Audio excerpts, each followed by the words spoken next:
pourquoi, du coup, il a été édité chez Actes Sud, le Massacre des Innocents, et pourquoi il n'est pas en Corse comme les autres, si c'est naturel. Le premier bouquin chez Actes Sud, c'est un bouquin qui avait été traduit du corse et donc vers le français. Et le deuxième était déjà en français et le troisième c'était celui-là, il est en français aussi.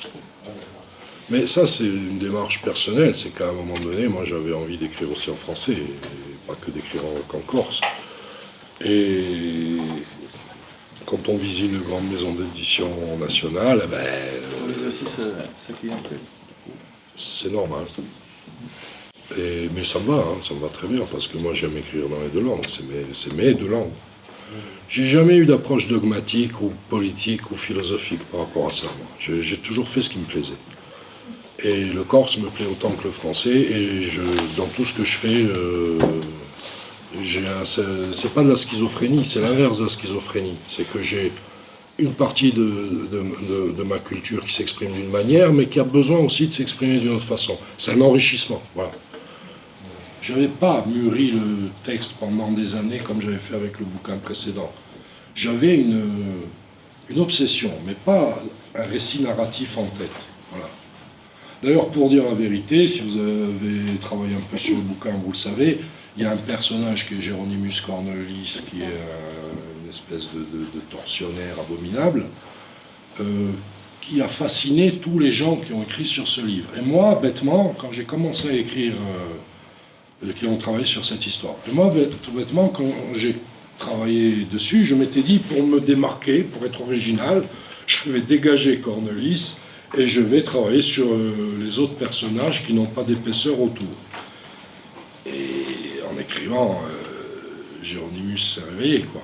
C'est-à-dire qu'il est incontournable. Et puis, moi, je pense même qu'il est venu me tirer par l'oreille de manière presque mystique, voyez-vous. Si vous avez un pays... Pourquoi vous le cachez? Vous avez une nature exceptionnelle. Pourquoi vous voulez y foutre du béton absolument? Qu'il en faille, je le comprends. Je suis pragmatique moi aussi. Il faut des maisons, il faut des... Mais ça n'oblige pas à vivre comme des clébards, quoi. Ça n'oblige pas à changer sa mentalité et à devenir odieux pour tous les autres êtres humains autour de soi. Et nous, c'est ça qu'on a développé. C'est ça qu'on est devenus, nous-mêmes. On n'a eu besoin de personne. Et... ça me dérange, voilà. Donc, oui, j'ai envie d'une île déserte quelque part.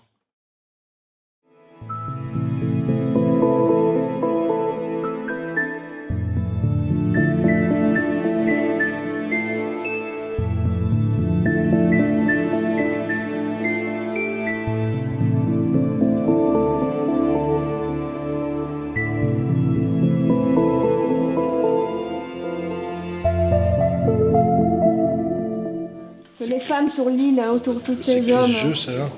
C'est Chris Jeu, c'est l'héroïne. Je sais pas, j'ai dessiné une femme. Non, vraiment, tout ça, c'est les hommes. Ce qui se passe sur l'île. Oui, c'est la protagoniste. Femmes. Ça aussi, c'est par la femme. J'inspire des trucs comme ça, moi.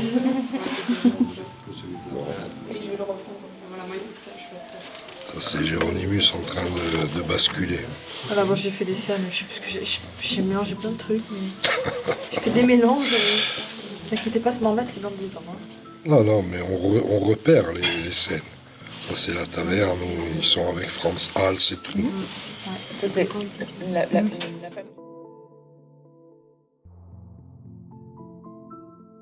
Quand il est dans le camp, il commence à s'apaiser, et après la rencontre avec Huntertooth quand il s'en va et que le début d'une nouvelle vie. C'est très très bon ça, moi je trouve ça très bien. Parce que Ah oui, je c'est trouve le ça cycle qui intéresse. Absolument. Oui, Saison, c'est ça, c'est un cycle. cycle. le problème est là. Mais bon. Et puis comme c'était un cycle, on a rapproché ça avec les saisons parce que du coup... Ouais, mais je sais pas si c'était conscient dans ma tête ou pas maintenant qu'on en parle, mais moi il me semble qu'il y avait